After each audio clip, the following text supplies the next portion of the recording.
От днес нататък, скъпи младоженци, живота ви се дели на преди и след. И ако любовта е чудо, сътворете своя чуден свят за двама и живейте щастливо в него.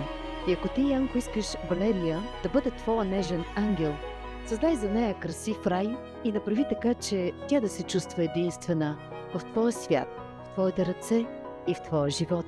А ако ти, Валерия, искаш Янко да бъде твоят герой, създай му уют и топлина, бъди негова сила и опора, дари му цялата си обич, за да му служи като пътеводна светлина. Любовта ви, подобно на слънцето, огрява всичко наоколо. Скъпи гости, една от тайните на живота е човек да намери своята изконна половинка, с която да се превърнат в едно цяло и неделимо от никого сърце.